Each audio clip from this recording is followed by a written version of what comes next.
Have you ever seen a panda play the cello? No, neither have I.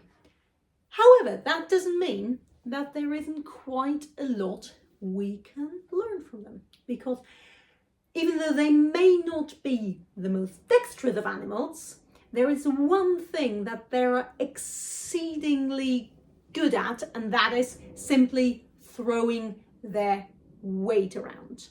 And in my experience, that is something we as cellists very often don't do enough of. And instead, we have a habit of becoming extremely preoccupied, especially with, in the left hand, with each individual finger, and on the right side with our bow hand. And in all of that, we become so preoccupied with all the little bits that we very, very often tend to forget to use our most precious asset, and that is pure weight. So that's why today I want to talk to you about my concept of what I call the panda paw.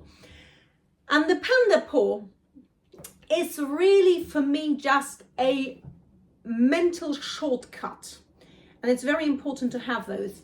A mental shortcut to completely relaxing my hand, be it on the left side, on the right side, and simply letting go and using the natural weight of my arm. So I want you to try in your practice to think, especially of your left hand, a little bit more, as a bit more of a paw, really. Yeah, that's why the panda paw. So rather than just thinking, okay, I need the third finger, the first finger, the fourth finger, whichever, practice that. Completely relax, arm out, weight, land on a note, and completely relax. And you can hear that when my hand is completely relaxed, it immediately manifests itself in the sound, yeah? So, same idea again, you pick the note wherever you want to go.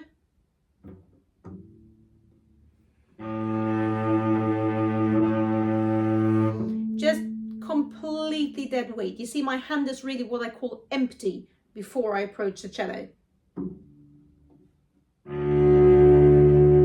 Which of course doesn't mean that everything is going to hang here. No, just that. You can practice that actually, first of all, without even aiming for a specific note. Just out, land, slap, slap. And then eventually you start aiming for notes. Yeah, all over the instrument.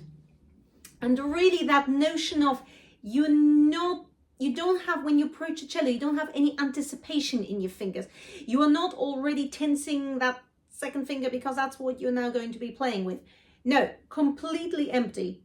And that's actually a trick which really helps me on stage, especially if I have, I don't know, orchestral or chamber music setting, especially if I've got to play a difficult solo. And of course you naturally will always be a little bit sort of a little bit tense, and what tends to happen is that when we're tense, we try to micromanage everything. We try to check the note again, and everything gets stiff. And the moment you start playing, you can hear that tension in the sound.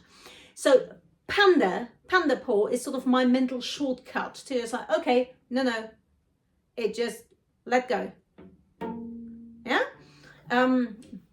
Funny story. I have actually got the word panda written in a few of my parts in sort of strategic places. And not long ago, just before going on stage, I was holding my music, and my pianist looks over and says, "Why on earth have you got panda written in your music?" So that is why, and it works beautifully. And it's of course also something which you can try in the right hand as well. That idea of just, you know, using the weight.